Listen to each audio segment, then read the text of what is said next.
আসসালামু আলাইকুম। ইন্দোনেশিয়ার পাডেপোকান নামক এক গ্রামে গত 15 বছর ধরে কোনো আজান শোনা যায়নি। গ্রামবাসীরা সবাই মুসলিম হলেও কেউ আল্লাহর উদ্দেশ্যে নামাজ পর্যন্ত পড়ে না। তাদের এই ঈমান নষ্টের পেছনে রয়েছে এক ভয়ানক শয়তান জিন, যাকে নিয়ন্ত্রণ করে গ্রামের সকলের যে কোনো প্রয়োজনীয়তা মেটায় গ্রামেরই একজন শয়তানের পূজারী মুলিয়া। এরই মাঝে আকস্মিক এক রাতে মুলিয়া খুন হয়। ফলে এখন মালিকহীন এই জিনের প্রকোপ পড়তে শুরু করে গ্রামবাসীর উপর, যার মধ্যে ফেঁসে যায় মাদ্রাসার 3 ইমানদার ছাত্রছাত্রী। এখন তারা কি পারবে এই জিনকে হারিয়ে গ্রামবাসীকে আবারও মহান আল্লাহ তাআলার পথে ফিরিয়ে আনতে, নাকি এত বছর ধরে শিরক করার জন্য গ্রামবাসীদের ভোগ করতে হবে আল্লাহর ভয়ানক গজব? জানতে হলে দেখতে হবে আজকের এই ইন্দোনেশিয়ান ইসলামিক হরর মুভি, যার নাম থাগাট। তো চলুন আর দেরি না করে এখনই সরাসরি চলে যাওয়া যাক গল্পে। গল্পের শুরুতে আমরা ইন্দোনেশিয়ার একটা গ্রামের রাতের দৃশ্য দেখতে পাই। আজকের রাতটাও বাকি গ্রামবাসীদের জন্য একটা সাধারণ রাতের মতোই ছিল। যে যার কাজ শেষ করে দোকানপাটি বন্ধ করে বাড়িতে চলে যায়। তবে আজকের রাতের ঘটনায় যে তাদের জীবন পুরোপুরিভাবে পরিবর্তন হয়ে যাবে তা তারা ভাবতেও পারেনি। দৃশ্য চলে যায় ওই গ্রামেরই একজন ফেমাস লোকের বাড়িতে, যার নাম ছিল মুলিয়া। তার বাড়ির ভেতরকার দৃশ্য দেখেই আমরা বুঝতে পারি যে সে কালো জাদু করত। এখানে শয়তানের উপাসনার অনেক জিনিসপত্র রাখা ছিল। এখানে আমরা মৌলিয়ার একজন শীর্ষ লামকে দেখতে পাই, যে কিনা মৌলিয়ার ছবির সামনে একটা পাত্র রাখে। এই পাত্রেও হয়তোবা কালো জাদুরই জিনিসপত্র ছিল। আর এরপর লাম একটা বই হাতে নেয়, যে বইয়ের ভেতরে একটা চাবি রাখার জায়গা ছিল। সে সেখানে ওই সিক্রেট চাবিটি রেখে দেয়। এরপর সে পাশে থাকা একটা মদের বোতল থেকে মদ পান করতে যায়। এমন সময় হঠাৎই লাইট ফ্লিকার করতে শুরু করে। লাম মনে করে হয়তোবা মৌলিয়া এইসব কিছু করছে, তবে মৌলিয়া তার ডাকের কোনো সাড়া দেয় না। এমন সময় হঠাৎই লাইটটি বন্ধ হয়ে যায়। এতে করে লামের কিছুটা সন্দেহ হয়। সে টর্চ লাইট জ্বালিয়ে বাড়ি থেকে বেরিয়ে আসে এবং বাইরে এসে মৌলিয়াকে খুঁজতে আরম্ভ করে। যেখানে হঠাৎই পাশের আক্ষেপ থেকে সে কিছু আওয়াজ শুনতে পায়, যা শুনে সে আস্তে আস্তে তার ভেতরে প্রবেশ করে এবং দেখতে থাকে মৌলিয়া আসলে কোথায়। এমন সময় হঠাৎই তার পাশ থেকে কাউকে দৌড়ে যেতে দেখা যায়, যা লক্ষ্য করে লাম নিজেও। তাই সে সেদিকে এগিয়ে যায়। পথে সে কিছু রক্তের ছাপও দেখতে পায়। দেখে মনেই হচ্ছিল রক্তাক্ত অবস্থায় কাউকে সামনের দিকে টেনে নিয়ে যাওয়া হয়েছে। তাই সে দৌড়ে চলে যায় সামনের দিকে। সামনে দৌড়ে গিয়ে সে হতভম্ব হয়ে যায়, কেননা সেখানে বসেছিল মুলিয়ার মৃত লাশ, যার লাশে হাত দিতেই তার মাথাটি তার শরীর থেকে আলাদা হয়ে যায়। এটা দেখে লাম তো প্রচণ্ড ভয় পেয়ে যায়। দৃশ্য পরিবর্তিত হয় এবং এই ঘটনার 12 ঘন্টা আগের দৃশ্য আমরা দেখতে পাই, যেখানে অন্য এক গ্রামে আমরা দুজন মেয়েকে দেখতে পাই। দেখে মনে হচ্ছিল একজনের ঘাড়ে জিন ভর করেছে এবং অন্যজন তাকে সুস্থ করার চেষ্টা করছে। সেই সাথে এই সব কিছু ক্যামেরাবন্দি করছে তাদের বাগাস নামের আর এক বন্ধু। মূলত তারা 3 জনই ফ্রেন্ড ছিল এবং এতক্ষণ যাবৎ তারা দুজন আসলে অভিনয় করছিল। এই 2 জন মেয়ের নাম ছিল আইনুর এবং রিনি। আইনুরের স্বপ্ন ছিল যে সে মুলিয়ার মতো করেই মানুষের ভেতর থেকে জিন তাড়ানোর কাজ শিখবে এবং মানুষদেরকে সাহায্য করবে। যা শুনে বাগাস বলে যে সে যদি সত্যিই খারাপ জিনদেরকে দূরে রাখতে চায় তাহলে তার নামাজ পড়া উচিত, এইসবে সময় নষ্ট করা উচিত না। যে ব্যাপারটা খুব একটা ভালো লাগে না আইনুরের কাছে। এমন সময় তার কিছু একটা মনে পড়ে যায় এবং সে তাড়াহুড়া করে সেখান থেকে সাইকেল নিয়ে বেরিয়ে পড়ে। সে সরাসরি চলে আসে মাদ্রাসায়। মূলত আইনুর, রিনি এবং বাগাস এই মাদ্রাসায় পড়াশোনা করত। আইনুর ছিল এতিম, যে কারণে ছোটবেলা থেকে এই মাদ্রাসার কেয়ারটেকারই তাকে বড় করেছে, ঠিক বাবার মতো করে। তাই তো সে সরাসরি চলে যায় কেয়ারটেকারের ঘরে, যেখানে টিভি রাখা ছিল। সে জানতো টিভিতে এই সময় মৌলিয়ার শো হবে, তাই সে সেটা দেখার জন্য এত তাড়াহুড়া করে এখানে চলে এসেছে। এই শোতে মুলিয়ার বিভিন্ন পারদর্শিতা দেখাচ্ছিল, যেখানে সে জিন ছাড়াচ্ছিল, কারোর আবার পায়ের হাড় ঠিক করছিল। এই সব কিছু দেখে আইনুর বেশ বিস্মিত হয়। সে নিজেও মৌলিয়ার মতো করে মানুষকে সুস্থ করতে চাইতো। তাই তো সে টিভি দেখে মৌলিয়ার মতো করেই অ্যাক্ট করতে থাকে। ওই সময় তার হাতে আমরা একটা বিশেষ চিহ্ন দেখতে পাই। এমন সময় সেখানে চলে আসে ওই কেয়ারটেকার আব্দু। নামাজ বাদ দিয়ে আইনুরের এইভাবে টিভি দেখা তার কাছে ভালো লাগে না, তাই সে টিভিটি অফ করে দেয়। এটা দেখে আইনুর তার কাছে বায়না করতে থাকে যে সে শুধুমাত্র মৌলিয়ার এই ভিডিওটা দেখেই চলে যাবে নামাজ পড়তে। তাদের এখানকার কথা দ্বারা আমরা বুঝতে পারি আব্দু কখনোই চাইতো না যে আইনুর মৌলিয়াকে নিজের আইডল মনে করুক, অর্থাৎ নিজে মৌলিয়ার মতো হওয়ার চেষ্টা করুক। তবে আইনুর তার কথাই খুব একটা গুরুত্ব দিত না। এখানে আমরা বাকি ভিডিওটা দেখতে পাই যেখানে মৌলিয়া খুব সহজেই একজন ছেলের পা ঠিক করে দেয়, এমনকি সে তখনই উঠে হাঁটতে শুরু করে, যা দেখে আশেপাশের সকলে তার ভক্ততে পরিণত হয়। এ কারণেই মৌলিয়া এত বেশি জনপ্রিয় ছিল। এখন এই ভিডিও দেখা শেষ করে আইনুর চলে যায় বাকিদের সাথে নামাজ আদায় করতে, যেখানে মাদ্রাসার বেশিরভাগ স্টুডেন্টই বাড়িতে চলে গিয়েছিল, যেহেতু আগামীকাল থেকে ছুটি আরম্ভ হচ্ছে। তবে এখানে রিনি জানায় যে সে আইনুরকে ছেড়ে বাড়িতে যাবে না, কারণ আইনুরকে ছাড়া তার বাড়িতে মন বসে না। আইনুরও এটা শুনে খুশি হয়ে যায়, কারণ রিনি বাড়িতে গেলে সে এখানে একেবারেই একা হয়ে যাবে। এখন নামাজ শুরু হয়ে যায়। অন্যদিকে আমরা মৌলিয়ার বাড়ির দৃশ্য দেখতে পাই। ওই দিন মৌলিয়ার কাছে সাহায্যের জন্য একজন গরিব লোক আসে, যার সাথে ছিল তার ছোট্ট মেয়ে। মেয়েটি এখানে তার বাবাকে প্রশ্ন করে যে তারা এখানে কেন এসেছে। উত্তরে তার বাবা বলে যে তারা নিজেদের অর্থ সম্পদ বাড়ানোর জন্য এখানে এসেছে। মেয়েটি বুঝতে পারছিল না যে মৌলিয়ার কাছ থেকে সে কিভাবে অর্থ সম্পদ বাড়াবে। তখনই লোকটির ডাক পড়ে। ভেতরে যাওয়ার আগে সে তার মেয়েকে আশ্বাস দেয় যে তারা খুব শীঘ্রই ধনী হতে চলেছে, তাকে সে সেখানেই অপেক্ষা করতে বলে। তবে বাবা ভেতরে যাওয়ার পরই মেয়েটি আশেপাশে ঘুরতে থাকে, যেখানে পাশেই একটা মসজিদের মতো স্থান ছিল। তবে দেখেই বোঝা যাচ্ছিল যে জায়গাটা পরিত্যক্ত।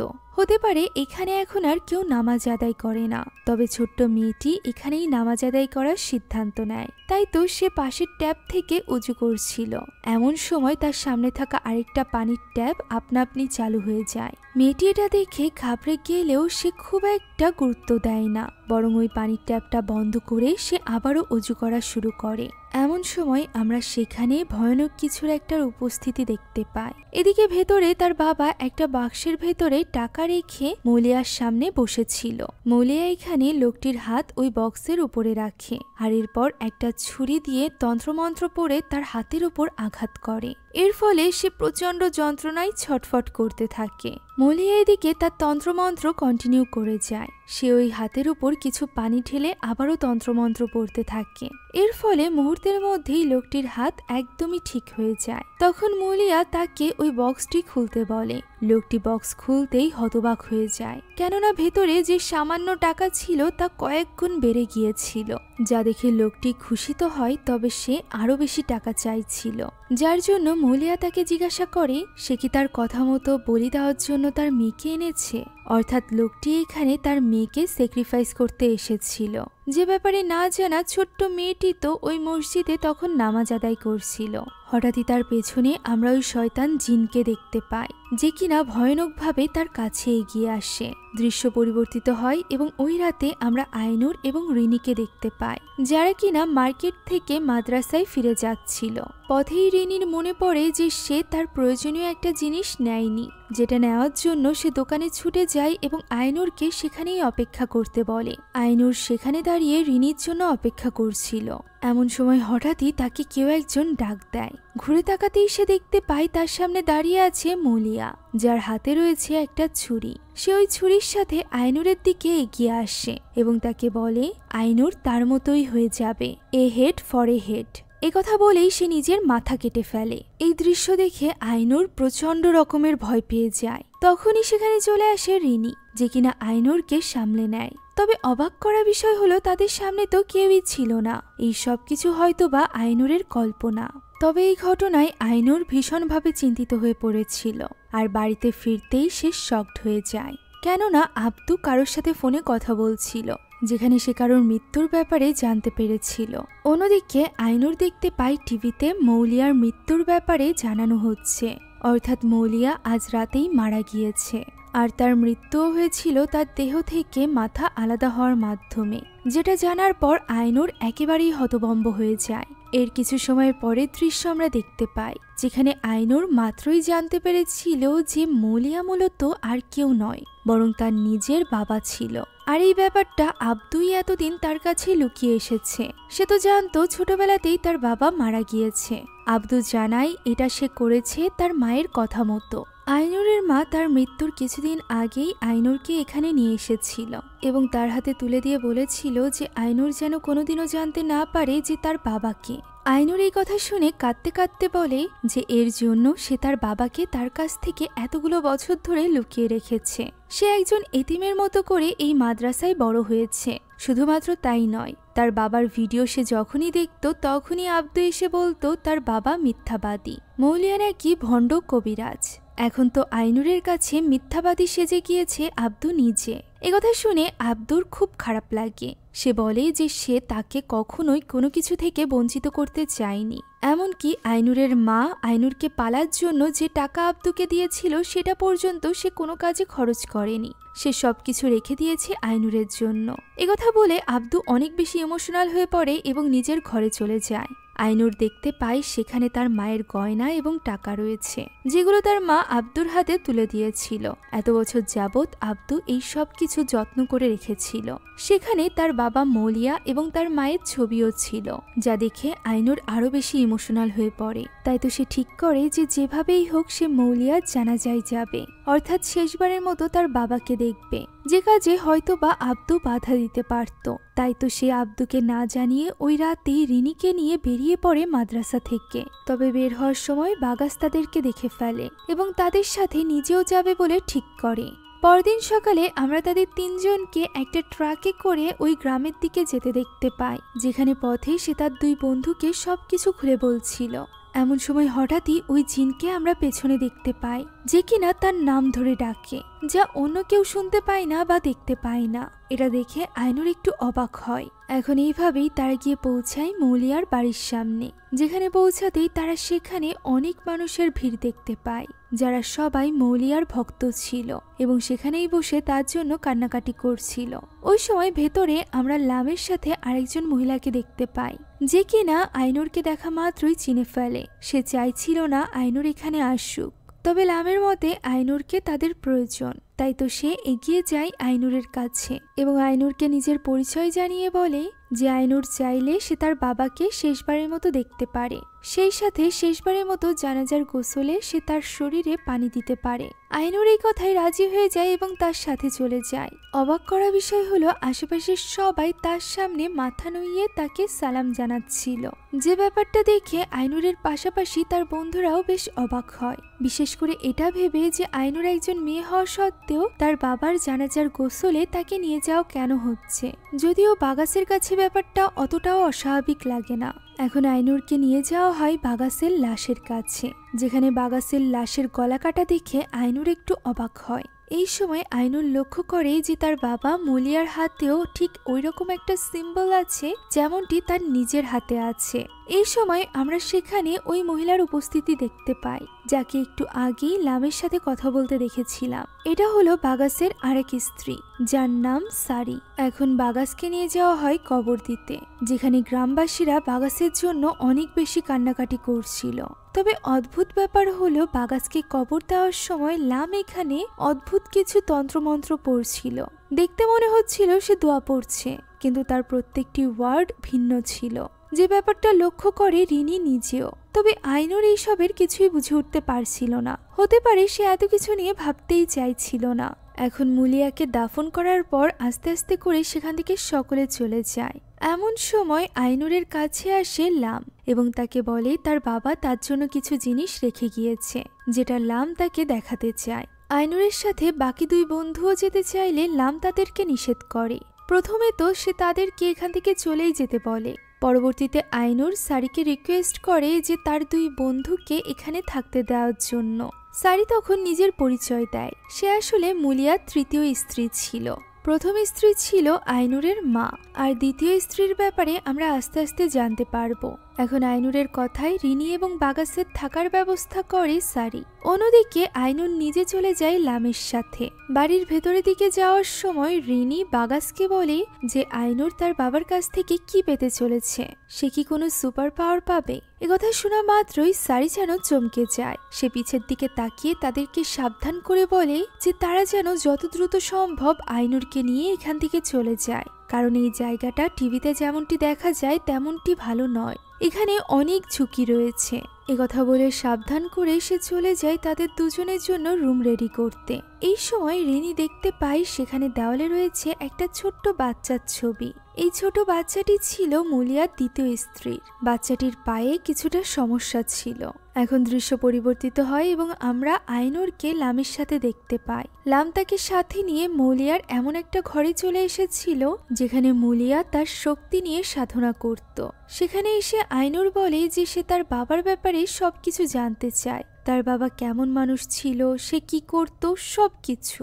তখন লাম তাকে সেখানেই অপেক্ষা করতে বলে কিছু একটা নেওয়ার জন্য ভেতরে চলে যায়। এমন সময় আইনুর পেছনের একটা কক্ষে পর্দার পেছনে কারোর উপস্থিতি টের পায়। দেখে সত্যিই মনে হচ্ছিল পর্দার পেছনে কেউ দাঁড়িয়ে আছে। তাই সে সেদিকে এগিয়ে যায় এবং পর্দাটি সরাতেই অবাক হয়ে যায়, কেননা সেখানে কেউই ছিল না। এটা দেখে সে যখন সামনের দিকে এগিয়ে আসছিল ঠিক তখনই পেছন থেকে পর্দাটি আবারও সামনের দিকে এগিয়ে আসে। আইনুর এবার একটু ঘাবড়ে যায়। সে আস্তে আস্তে পেছনে ঘুরে তাকায়। এমন সময় হঠাৎই পাশ থেকে ওই আকৃতি তার উপর হামলে পড়ে। এই ঘটনায় আইনুর ভীষণভাবে ভয় পেয়ে গিয়েছিল। সে ভয়ে চিৎকার করে উঠেছিল। এমন সময় সেখানে বই হাতে চলে আসে লাম। লাম এই বইটা আইনুরের হাতে তুলে দেয় এবং জানায় এটা তার বাবার, যেটা কিনা সে আইনুরের জন্য রেখে গিয়েছে। লাম জানায় যে মুলিয়া চাইতো আইনুর যেন তার পথে চলে এবং তার সব শক্তি নিয়ে সে যেন গ্রামবাসীদের পাশে দাঁড়ায়, যেভাবে মুলিয়া এতদিন তাদের পাশে দাঁড়িয়ে এসেছে। একথা শুনে আইনুর বেশ অবাক হয় এবং জিজ্ঞাসা করে যে সে তার বাবার মতো কিভাবে হতে পারবে। উত্তরে লাম বলে আগামী 3 রাতের মধ্যে এক রাতে সে আইনুরকে ওই সিক্রেট জায়গায় নিয়ে যাবে, যেখানে গেলে সে তার বাবার শক্তি পাবে। আইনুরও এই কথায় রাজি হয়ে যায়। অন্যদিকে ওই মসজিদের দৃশ্য আমরা দেখতে পাই, যেখানে ওই ছোট্ট মেয়েটিকে আমরা নামাজ পড়তে দেখেছিলাম। এই মসজিদটা মুলিয়ার বাড়ির সাথেই ছিল, তাই তো সেখানে বাগাস গিয়েছিল নামাজ পড়তে। সে অজু করে মসজিদের ভেতরে প্রবেশ করে। এই মসজিদের পূর্ব দিকেই কবর দেওয়া হয়েছিল মুলিয়াকে। এখন ভেতরে প্রবেশ করে বাগাস যখন দেখতে পায় যে কেউই নামাজ আদায় করতে আসেনি, তাই সে সরাসরি চলে যায় মাইকের কাছে। মূলত সে আজান দিতে চাইছিল যাতে করে গ্রামবাসীরা এখানে নামাজ আদায় করতে আসে। তবে সে সেটা করার আগেই সেখানে লাম চলে আসে এবং তাকে বাধা দেয়। তার মতে এখানে কেউ নামাজ আদায় করে না। বাগাস অবাক হয়ে জিজ্ঞাসা করে যে কেন, সে তো সকাল থেকে এই গ্রামে আজানের শব্দ পর্যন্ত শোনেনি। এর উত্তর লাম দেয় না, বরং সে শুধুমাত্র বলে যে বাগাস চাইলে এখানে নামাজ আদায় করতে পারে, তবে তাকে এটা একা করতে হবে। সে যেন এই গ্রামের ঐতিহ্যের মর্যাদা রাখে। ফলে বাগাসও আর কথা বাড়ায় না। সে একাই নামাজ আদায় করতে শুরু করে, যেখানে সূরা ফাতিহা সম্পূর্ণ করতে না করতেই পেছন থেকে এক ভয়ানক কণ্ঠ বলে ওঠে আমিন। এটা শুনে বাগাস একটু ভয় পেয়ে গেলেও সে এই ব্যাপারে খুব একটা গুরুত্ব না দিয়ে নিজের নামাজ চালিয়ে যায়। তবে সে যখনই সিজদায় যায় তখনই হঠাৎ করে সিজদার দোয়া পড়তে শুরু করে পাশ থেকেই ওই ভয়ানক কণ্ঠ। সে ভয়ে ভয়ে পাশে তাকাতেই দেখতে পায় সেখানে পড়ে আছে মুলিয়ার কাটা মাথা। এটা দেখে বাগাস অনেক বেশি ভয় পেয়ে যায়। তাই তো সে ইস্তেগফার পড়ে সিজদা থেকে উঠেই হতবাক হয়ে যায়, কারণ সে দেখতে পায় সে পশ্চিম দিকে নয় বরং পূর্ব দিকে অর্থাৎ মুলিয়ার কবরের দিকে সিজদা দিচ্ছিল। ফলে সে দ্রুত নামাজ ছেড়ে দিয়ে আবারও নতুন করে নামাজ পড়তে আরম্ভ করে। এখান থেকে দৃশ্য পরিবর্তিত হয় এবং ওই দিন রাতের দৃশ্য আমরা দেখতে পাই, যেখানে বাগাস অধীর আগ্রহে অপেক্ষা করছিল আইনুরের জন্য।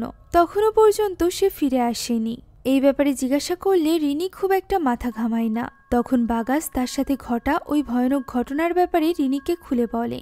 রিনি এই ব্যাপারে জানে না, কেননা আজ সারাদিন সে নামাজ আদায় করেনি। তবে তার কাছে এটা ভেবেও অদ্ভুত লাগে যে যদি এখানে কেউ নামাজ নাই পড়ে থাকবে তাহলে ওই মসজিদ কেন বানানো হয়েছে। উত্তরে বাগাস বলে যে হতে পারে এই মসজিদটা আগে বানানো হয়েছিল, এখানে মানুষেরা নামাজ আদায় করত। তবে যেমনটি নবী রাসূলরা ভবিষ্যৎবাণী করেছে, যে কোনো অশুভ শক্তি একটা স্থানকে টার্গেট করবে এবং সেখানকার মানুষদের মন থেকে ঈমান নষ্ট করে দিবে। তবে সে বুঝতে পারছিল না এই অশুভ শক্তি আসলে কে। উত্তরে রিনি বলে তার মনে হয় মুলিয়াই ছিল ওই অশুভ শক্তি, কেননা তার মৃত্যুর পর সকলে তার স্পর্শ পাওয়ার জন্য যেন পাগল হয়ে উঠছিল। এমন ভক্ত থাকা কোনো স্বাভাবিক ব্যাপার না। এমন সময় হঠাৎই সেখানে প্রবেশ করে আইনুর। তবে অদ্ভুত ব্যাপার হলো আইনুর বাগাসের সালামের উত্তর পর্যন্ত দেয় না, বরং খুব অদ্ভুত একটা হাসি দিয়ে তাদের সামনে দিয়ে ভেতরে চলে যায়, যার পিছু করতে করতে রুমে চলে যায় রিনি নিজেও। সেখানে গিয়ে সে আইনুরের সাথে কথা বলার চেষ্টা করে, তবে আইনুর তো বিছানায় বসে এক মনে ওই বইটি পড়ছিল। রিনি তখন মজা করে তাকে ভিডিও করার জন্য ক্যামেরা বের করে, তবে আইনুর এই ব্যাপারে মনোযোগ না দেওয়ায় সে সেটা সেখানেই অন করে রেখে দেয়। আর এরপর হঠাৎই নীল কাটারে তার হাত কেটে যায়। সে দৌড়ে চলে যায় আইনুরের কাছে এবং তার কাছে গিয়ে অভিনয় করতে থাকে যেমনটি তারা করত। আইনুরও এখানে খুব সিরিয়াসভাবে তার চিকিৎসা করতে শুরু করে, যেভাবে মুলিয়ার ভিডিও দেখে শিখে তার সাথে মজা করত। অন্যদিকে ঠিক ওই সময় বাগাস সারিকে দেখতে পাই একটা রুমের দিকে যেতে, যে রুমের ভেতরে সে কাউকে খাবার দিয়ে বলে সে যেন ভেতরেই থাকে, বাইরে না আসে। একথা বলে সারি সেখান থেকে চলে যায়। বাগাস কৌতূহলবশত ওই ঘরে কে আছে তা দেখার জন্য এগিয়ে যায়, তবে সে সেটা দেখতে পায় না, কেননা তার আগেই তার পেছনে চলে আসছে আসল আইনুর। আইনুরকে এখানে দেখে বাগাস হতবাক হয়ে যায়, তাই তো সে দ্রুত চলে যায় রিনির কাছে। তবে ঘরের দরজা খুলতেই সে দেখতে পায় রিনি একা বিছানায় বসে আছে। সে যখন রিনিকে বলে আইনুর তো মাত্রই এলো, তখন রিনিও হতবাক হয়ে যায়। সে পাশে থাকা ওই ক্যামেরাটি চেক করে, যেখানে ভিডিও তো রেকর্ড হয়েছিল, তবে এই ভিডিওতে আইনুর ছিল না। এই ঘটনায় রিনি এবং বাগাস পুরোপুরিভাবে নিশ্চিত হয়ে যায় যে এখানে নিশ্চয়ই কোনো অস্বাভাবিক ঘটনা ঘটছে, তাই তারা পরদিন সকালে এখান থেকে চলে যাবে বলে ঠিক করে। তবে আইনুর যেতে চাইছিল না, সে তার বাবার পথে চলবে। একথা শুনে বাগাস রেগে যায় এবং তাকে প্রশ্ন করে যে তার বাবার কোন পথ। সে তার হাতে থাকা ওই বইটি কেড়ে নেওয়ার চেষ্টাও করে, তবে আইনুর তাকে এটা স্পর্শ পর্যন্ত করতে দেয় না এবং স্পষ্টভাবে জানিয়ে দেয় যে তারা দুজন চাইলে এখান থেকে চলে যেতে পারে, তবে আইনুর তাদের সাথে যাবে না। কথা শুনে বাগাস রাগের মাথায় সেখান থেকে চলে যায় রুমে। এখন অন্যদিকে আমরা ওই ঘরের দৃশ্য দেখতে পাই, যেখানে ছোট্ট একটা ছেলে ছিল, তার পায়ে সমস্যা ছিল। এই ছেলেটি আসলে মুলিয়ার দ্বিতীয় স্ত্রীর সন্তান। সেখানে মুলিয়ার তৃতীয় স্ত্রী অর্থাৎ সারি আসে। সারি এবং তার কথা দ্বারা আমরা বুঝতে পারি যে তারা দুজনই কোনো একটা ব্যাপার নিয়ে চিন্তিত ছিল। সেই সাথে আইনুরের এখানে আসার ব্যাপারটা নিয়ে তারা একদমই খুশি ছিল না। এছাড়া সারি প্রেগনেন্ট ছিল। এখন ওই রাতে সারি একা একা ঘুমাচ্ছিল। এমন সময় হঠাৎই তার উপর থেকে কাঁথাটা আপনা আপনি সরে যায়, এতে করে তার ঘুম ভেঙে যায়। সে উঠেই দেখতে পায় কাঁথাটি নিচে পড়ে আছে এবং তার ভেতরে বসে আছে রেহমাত।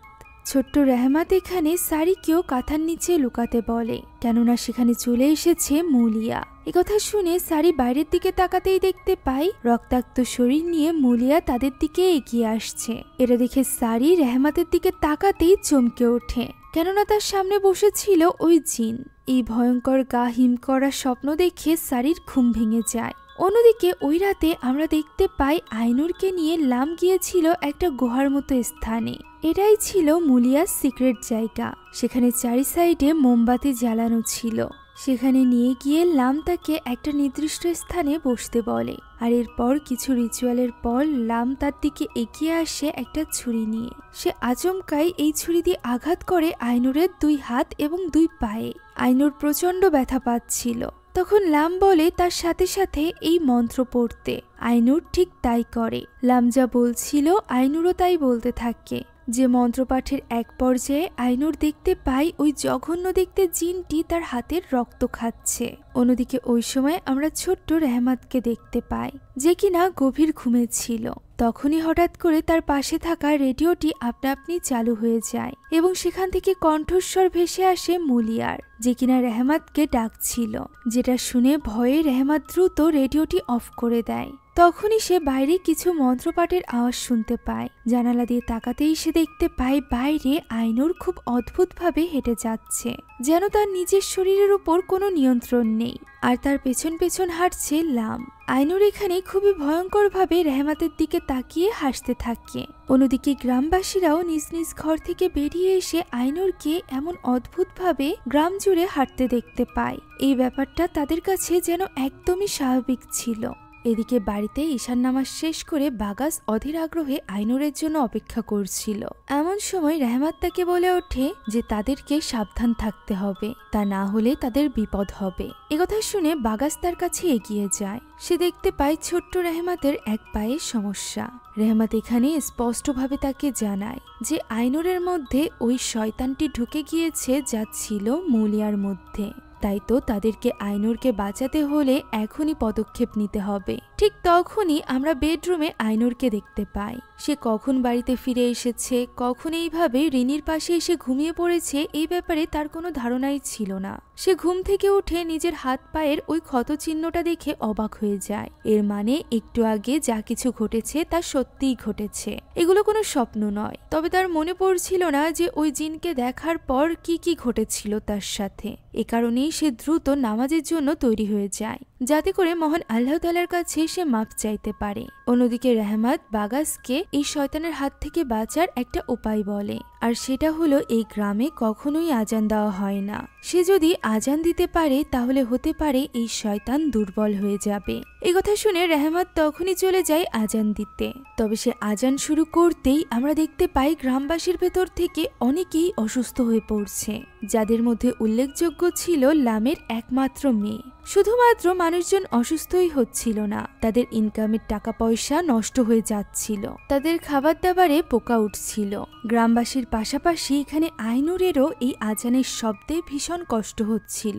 সে যেন এই শব্দ কিছুতেই নিতে পারছিল না। গ্রামবাসীর যেমন রক্তবমি হচ্ছিল, কান থেকে রক্ত পড়ছিল, সেরকমই অবস্থা হয়ে উঠেছিল আইনুরের। ওই সময় আইনুরের পেছনে থাকা একটা আয়নার প্রতিচ্ছবি দেখা যায়, যেটা খুব ভয়ানকভাবে আইনুরের দিকে তাকিয়েছিল। অন্যদিকে বাগাস অনেক কষ্ট করে আজান দিচ্ছিল, কেননা ওই শক্তি এসে বাগাসের গলা চেপে ধরেছিল। তবুও বাগাস হার না মেনে কোনো মতে আজানটা শেষ করে। তখনই হঠাৎ করে তার মুখ থেকে রক্ত পড়তে শুরু করে। এটা দেখে বাগাস একেবারেই হতবাক হয়ে যায়। এদিকে আজান শেষ হওয়ার সাথে সাথে আইনুরও স্বাভাবিক হয়ে যায়। তাই তো তখনই সে রিনির সাথে দৌড়ে চলে যায় মসজিদে নামাজ পড়তে। সেখানে গিয়ে তারা বাগাসের এই অবস্থা দেখে আরো বেশি অবাক হয়। তখন বাগাস বলে সে নিশ্চিত এখানে কোনো না কোনো সমস্যা রয়েছে, তাই তাদের এখনই নামাজ আদায় করা উচিত এবং মহান আল্লাহ তাআলার কাছে আশ্রয় চাওয়া উচিত।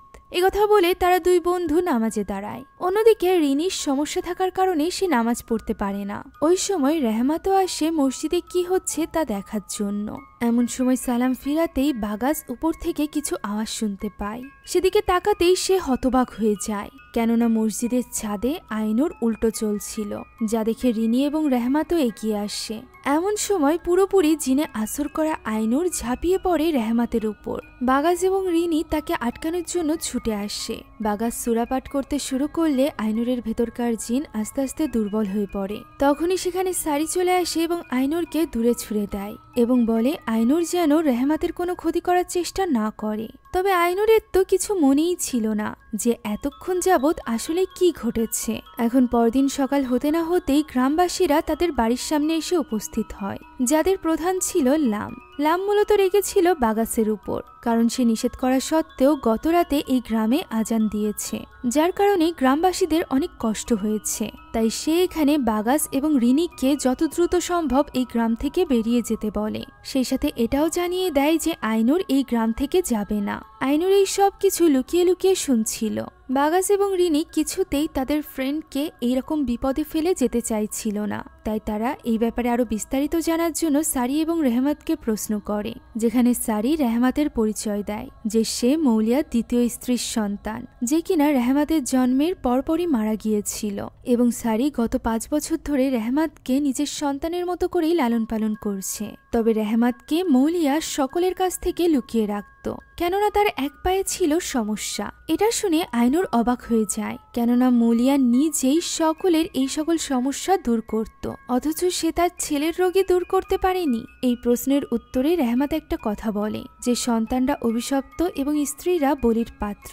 সে বলে আইনুর এবং রেহমাতের মা এমনি এমনি মারা যায়নি, বরং মুলিয়াই তার স্ত্রীদের বলি দিত এবং শয়তানের পূজারী হওয়ায় তার সন্তানরা অভিশপ্ত হয়েই জন্ম নিত।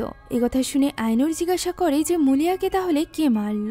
উত্তরে রেহমাত বলে যে এই প্রশ্নের উত্তর খুঁজে কোনো লাভ নেই, কেননা তার বাবা কোনো ভালো মানুষ ছিল না। একথা শোনা মাত্রই আমরা দেখতে পাই আইনুরের নাক থেকে রক্ত বেরিয়ে এসেছে এবং সে কিছুটা অস্বাভাবিক হয়ে গিয়েছে।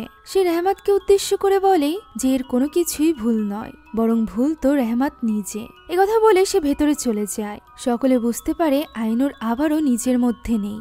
তাই তো বাগাস এবং রিনি রেডি হয়ে আইনুরকে ডাকতে তার রুমের কাছে যায়। তবে আইনুর কিছুতেই নিজের রুমের দরজা খুলছিল না।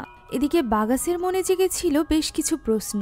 যদি মুলিয়া সত্যি শয়তানের উপাসনা করে থাকে এবং এই গ্রামবাসীরা যারা কিনা শয়তানের সেবা নিয়েছে তারা যদি আজানের আওয়াজ শুনে কষ্ট পেয়ে থাকে, তাহলে কেন এই গ্রামের বাইরে থেকে যারা এসে মুলিয়ার সেবা নিয়েছে তাদের আজানে কোনো সমস্যা হচ্ছে না? এই কথার উত্তর রেহমাত তাকে দেয় যে মুলিয়ার পাশাপাশি এই গ্রামের গ্রামবাসীরা ওই শয়তানের সাথে প্রতিজ্ঞাবদ্ধ। তারা বিভিন্ন সময়ে বিভিন্নভাবে অন্যায় করেছে, এমনকি জেনে শুনে নিজের স্ত্রী সন্তানকে বলি দিয়েছে টাকা পয়সার মতো অর্থলোভের জন্য, যেগুলো রেহমাত নিজ চোখে দেখেছে। সে এখন বাগাস এবং রিনিকে নিয়ে যেতে চাইছিল মুলিয়ার সিক্রেট বেসমেন্টে, যেখানে সে ওই বলি দেওয়া মানুষদেরকে নিয়ে যেত। রেহমাত ভালো করেই জানতো ওই বইয়ের মধ্যে রয়েছে ওই বেসমেন্টের চাবি, তাই তো সে সেটা বের করে ওই স্থানে চলে যায় যেখানে ছিল বেসমেন্টের দরজা। সে দরজা খুলে দিলেও নিজে তাদের সাথে নিচে যায় না। রিনি এবং বাগাস একাই যায় বেসমেন্টের ভেতরে। সেখানে এই রহস্যজনক সবকিছুর ভিডিও করছিল রিনি। হঠাৎই সে তার সামনে দিয়ে বাগাসকে তড়িঘড়ি করে হেঁটে যেতে দেখতে পায়, যার পিছু পিছু সে পৌঁছে যায় একটা ঘরে। তবে সেখানে প্রবেশ করে সে বাগাসকে দেখতে পায় না। ওই ঘরে মুলিয়ার একটা ছবি সাদা কাপড় দিয়ে ঢাকা ছিল, যেখানে তার হাতে ছিল একটা তাসবিহ। ছবি দেখে রিনির ভয় করায় সে দ্রুত ওই ঘর থেকে বেরিয়ে যেতে যায়। এমন সময় হঠাৎই তার পায়ের কাছে তাসবিহর টুকরো এসে পড়ে। সে পিছে ঘুরে দেখতে পায় ওই ছবির হাতে তাসবিহ নেই, সেই সাথে ছবির উপর থাকা সাদা কাপড়টি নিচে পড়ে আছে, যার নিচে বসে আছে ওই শয়তানি শক্তি। তবে অদ্ভুত ব্যাপার হলো এই সব কিছু ক্যামেরায় দেখা যাচ্ছিল, খালি চোখে সেখানে কাউকেই দেখা যাচ্ছিল না। এমন এক পর্যায়ে ওই শক্তি আস্তে আস্তে করে উঠে দাঁড়ায় এবং হামলে পড়ে রিনির উপর। এতে করে রিনি পড়ে যায় এবং ভয়ে চিৎকার করতে থাকে। তখনই তার কাছে চলে আসে বাগাস। বাগাস আসা মাত্রই সবকিছু স্বাভাবিক হয়ে যায়। তখন বাগাস বলে সে কিছু একটা খুঁজে পেয়েছে। একথা বলে সে রিনিকে নিজের সাথে করে নিয়ে যায়। সে মূলত একটা দরজা খুঁজে পেয়েছিল। তার মনে হচ্ছিল এই দরজার পেছনে নিশ্চয়ই কিছু আছে। তখন রিনি তাকে রেহমাতের দেওয়া ওই চাবিটি দেয়, যে চাবিটি দিয়ে বাগাস ওই দরজা খুলেও ফেলে। এমন সময় ওই দরজার ফাঁকা দিয়ে বেরিয়ে আসে অসংখ্য ভয়ানক হাত, যা বাগাসকে ধরে টেনে নেওয়ার চেষ্টা করে। বাগাস এবং রিনি কোনো মতে নিজেদেরকে মুক্ত করে এবং দৌড়ে পালিয়ে বেরিয়ে আসতে চেষ্টা করে। তবে মেন দরজার কাছে আসতেই সেটা আপনা আপনি বন্ধ হয়ে যায়। তারা কিছুতেই দরজাটি খুলতে পারছিল না। পেছনে ঘুরতেই তারা হতবাক হয়ে যায়। সেখানে অসংখ্য আত্মারা তাদের সামনে মাথা নুইয়ে সেজদা করছিল, আর এই জিনিসটা সেখানে পড়ে থাকা ক্যামেরায়ও রেকর্ড হচ্ছিল। ফলে এই দৃশ্য দেখে বাগাস অনেক বেশি ভয় পেয়ে যায়। সে দ্রুত আয়াতুল কুরসি পড়তে আরম্ভ করে। আয়াতুল কুরসি পড়ার সাথে সাথেই দরজাটি খুলে যায়। তারা দুজনই প্রাণ বাঁচিয়ে পালায়। ক্যামেরাটি সেখানেই পড়ে থাকে। অন্যদিকে ওই সময় আমরা আইনুরকে দেখতে পাই, যে কিনা অদ্ভুতভাবে গ্রামের মধ্য দিয়ে হেঁটে বেড়াচ্ছিল। এই জিনিসটা লক্ষ্য করে লামের স্ত্রীও। সে লামকে গিয়ে এই ব্যাপারে জানায়। লাম বুঝতে পারে সময় চলে এসেছে। সে নিজের মেয়েকে জড়িয়ে ধরে। আমরা জানতে পারি লাম মূলত নিজের মেয়েকে সুস্থ রাখার জন্যই চাইছিল মুলিয়ার শক্তি যাতে আইনুরের মধ্যে আসে, যাতে করে সে তার সাহায্যে নিজের মেয়েকে সুস্থ রাখতে পারে। গ্রামবাসীরাও এখানে আইনুরকে এই অদ্ভুতভাবে হাঁটতে দেখে বুঝতে পারে মুলিয়ার শক্তি অলরেডি তার মধ্যে চলে এসেছে। তাই তো সকলে তার পিছু পিছু হাঁটতে থাকে। গ্রামের সবাই বেরিয়ে আসে নিজ নিজ ঘর থেকে। এখানে একজন মহিলার হাতে সমস্যা ছিল, যা দেখে আইনুর মাঝপথেই দাঁড়িয়ে যায়। মহিলাটি তার দিকে এগিয়ে আসে। তখন আইনুর ঠিক মুলিয়ার মতো করে তাকে বলে তার উপর বিশ্বাস রাখতে। এগুলো বলে সে মুলিয়ার মতো অঙ্গভঙ্গি সেই সাথে মন্ত্র পড়তে থাকে। আর এক পর্যায়ে সে ওই মহিলার হাত টেনে তাকে সুস্থ করে দেয়। এটা দেখে আশেপাশের সব গ্রামবাসীরা তাকে মুলিয়ার মতো করেই শ্রদ্ধা করতে থাকে। এই সব কিছু দূর থেকে দেখছিল ছোট্ট রেহমাত। সে এটা দেখা মাত্রই দৌড়ে চলে যায় সারির কাছে। সারি তখন অলরেডি ব্যাগপত্র গোছানো শুরু করেছিল, কেননা তারা বুঝতেই পেরেছিল যে তাদের বিপদ ঘনিয়ে এসেছে। বাকিটা রেহমাত এসে তাকে জানায় যে এবার আইনুর পুরোপুরিভাবে ওই জিনের আসরে চলে এসেছে। ফলে তারা দ্রুত কাপড় চোপড় নিয়ে সেখান থেকে বেরিয়ে পড়ে। অন্যদিকে আইনুর তখনও পর্যন্ত গ্রামবাসীদের সুস্থ করে চলেছিল। তখনই সেখানে চলে আসে বাগাস। বাগাস এখানে আইনুরের হুঁশ ফেরানোর চেষ্টা করে, তবে আইনুরের ভেতরে থাকা জিন তার উপর রেগে যায় এবং তাকে বলে সে অনেক দুর্বল প্রকৃতির মানুষ। এ কারণেই সে মানুষের মধ্যে শুধুমাত্র ভয়ের সৃষ্টি করে। ওই সময় রিনি তাকে আটকাতে আসলে সে রিনিকেও উল্টোপাল্টা কথা বলতে থাকে যে রিনি সবসময় নাটক করে আইনুরের পাশে থাকার, কিন্তু আসলে তো রিনি নিজেই নিজের জীবনে অনেক একা। তার বাবা মায়ের ডিভোর্স হওয়ার পর সে অনেক বেশি একাকিত্বে ভোগে, এই কারণেই সে আইনুরের সাথে থাকে। কথা বলার সাথে সাথেই রিনি তাকে একটা থাপ্পড় মারে, যা দেখে মাঝখানে চলে আসে লাম। সে স্পষ্টভাবে জানিয়ে দেয় যে আইনুর মুলিয়ার পথে চলবে, আর এই ব্যাপারে কেউ বাধা হয়ে দাঁড়ালে তাকে আটকে রাখতে হবে গ্রামবাসীদের। অর্থাৎ এখানে রিনি এবং বাগাসকে আটকে রাখার কথা বলা হচ্ছিল, তাই তো তাদেরকে মুলিয়ার বাড়িতেই আটকে রাখা হয় এবং যত দ্রুত সম্ভব এই গ্রাম থেকে চলে যেতে বলা হয়। তারা দুজন বুঝতে পারছিল না যে তারা কি করবে। এইভাবে তারা আইনুরকে একাও ছাড়তে পারছিল না। একমাত্র সারি এবং রেহমাতি তাদেরকে সাহায্য করতে পারত, কিন্তু সমস্যার ব্যাপার হলো তারা তো অলরেডি ওই বাড়ি থেকে পালিয়ে গিয়েছে, যেটা জানার পর রিনি এবং বাগাস আরো বেশি অসহায় হয়ে পড়ে। এদিকে আইনুরকে নিয়ে লামু চলে যায় ওই গুহার মতো স্থানে। সেখানে সে আবারও আইনুর উপর ওই কালো জাদু করতে থাকে, যাতে করে পুরোপুরিভাবে ওই শয়তান জিন তাকে পজেস করে নেয়। লামু মূলত এটাও জানতে চাইছিল যে কিভাবে মুলিয়া মারা গিয়েছে। জিনটি এবার পুরোপুরিভাবে আইনুরকে বশে নিয়ে নেয় এবং তাকে দেখায় মুলিয়া কিভাবে মারা গিয়েছিল। মূলত এই স্থানেই মুলিয়া মারা গিয়েছিল। ওই দিন সারি মুলিয়ার এই শয়তানের উপাসনার ব্যাপারে জানতে পেরেছিল। এটাও জানতে পেরেছিল যে তার পেটে থাকা সন্তানের জন্মের সাথে সাথে সেও মারা যাবে, তাকেও বলি হতে হবে ওই শয়তানের। এই নিয়েই মুলিয়া এবং তার মধ্যে হাতাহাতি শুরু হয়ে যায়। মুলিয়া আরেকটু হলে সারিকে মেরেই ফেলতো। এমন সময় সেখানে চলে আসে রেহমাত এবং রেহমাতি নিজের হাতে নিজের বাবাকে ভুলবশত খুন করে ফেলে। সৎমার প্রাণ বাঁচাতে গিয়ে সে নিজের আপন বাবার খুন করে ফেলেছিল, তাই তো সেখানে বসেই সে কাঁদছিল। তবে সারি ব্যাপারটা সামলে নেয়। তারা দুজন মিলেই সেই রাতে আক্ষেতের ভেতর দিয়ে মুলিয়ার লাশ টেনে নিয়ে যাচ্ছিল, যখন সেখানে দুর্ভাগ্যক্রমে চলে আসে লাম। আর তার কারণেই তারা মুলিয়ার লাশ সরাতে পেরেছিল না। এখন দৃশ্য চলে আসে বর্তমানে, যেখানে এটা জানার পর ওই জিন প্রচণ্ড ক্ষুব্ধ হয়ে যায়। তার এই রাগ দেখে সকলে তার সামনে মাথা নুইয়ে সম্মান করতে থাকে। অন্যদিকে আমরা দেখতে পাই সারি এবং রেহমাত ওই আক্ষেতের মধ্য দিয়েই গ্রাম থেকে বেরিয়ে যাচ্ছিল। হঠাৎই রেহমাত কিছুর একটা আওয়াজ শুনে থেমে যায়। সারি তাকে দ্রুত হাঁটতে বলে। তখনই হঠাৎ করে রেহমাতকে কিছু একটা টেনে নিয়ে যায়। সারি পারত তার সৎ ছেলেকে এখানে ফেলে রেখে যেতে, তবে ছোটবেলা থেকেই রেহমাতকে কোলে পিঠে করে বড় করেছে সে, তাই তো সে রেহমাতকে বিপদে ফেলে যেতে পারে না। বরং সে রেহমাতকে বাঁচানোর জন্য জিনে আসর করা আইনুরের সাথে লড়াই করতে থাকে। এমনকি রেহমাতকে বাঁচানোর জন্য সে তো নিজের প্রাণ দিতেও দ্বিধাবোধ করে না। অনেকটা আহত হওয়ার পরও সে ওই জিনকে প্রাণপণে আটকে রাখে এবং রেহমাতকে পালাতে বলে। রেহমাতও কোনো মতে ওই আক্ষেতের ভেতর থেকেই পালিয়ে বেরিয়ে যাওয়ার চেষ্টা করছিল। এমন সময় সে ধাক্কা খায় বাগাসের সাথে।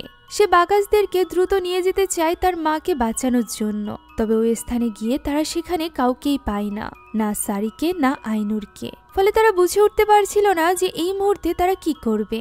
আইনুর এখন পুরোপুরিভাবে ওই জিনের বশে ছিল, তাই তো ওই জিনের ব্যাপারে বিস্তারিত জানার জন্য তারা চলে যায় মুলিয়ার ওই উপাসনাগারে। সেখানে গিয়ে বিভিন্ন বই থেকে তারা জানার চেষ্টা করে যে এই জিনের সাথে লড়াই জেতার উপায় কি। ওই সময় আমরা দেখতে পাই জিনে আসর করা আইনুর সারিকে টানতে টানতে পুরো গ্রাম জুড়ে হেঁটে বেড়াচ্ছিল, যা দেখে গ্রামবাসীরাও ভীষণ ভয় পেয়ে যায়। এদিকে রেহমাতের দেওয়া একটি বই থেকে তারা জানতে পারে যে মৃত্যু ছাড়া এ থেকে বাঁচার আর কোনো উপায় নেই, অর্থাৎ ওই জিন যাকে পজেস করবে তাকে মেরে ফেলতে হবে। তবে তাকে যে কেউ মারতে পারবে না, তাকে মারতে পারবে তার ছেলে মেয়ে অথবা সরাসরি রক্তের কেউ।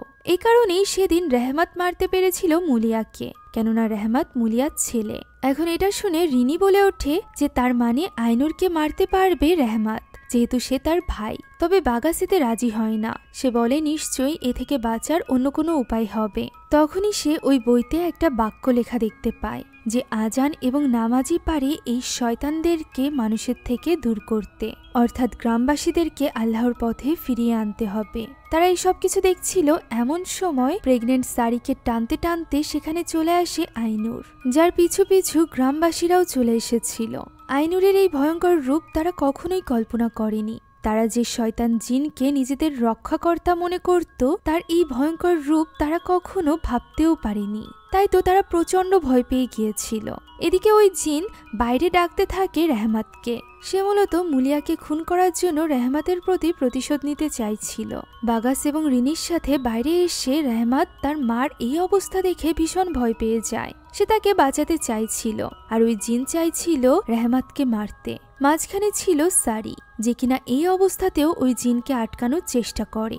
এর ফলে ওই জিন এত বেশি ভয়ঙ্কর হয়ে ওঠে যে সে পাশে পড়ে থাকা পাথর দিয়ে সারির মাথায় আঘাত করে তা পিষে ফেলে। এই ঘটনায় সকলের রূহ যেন কেঁপে যায়। গ্রামের কয়েকজন মিলে সাহস করে আইনুরকে বেঁধে ফেলে।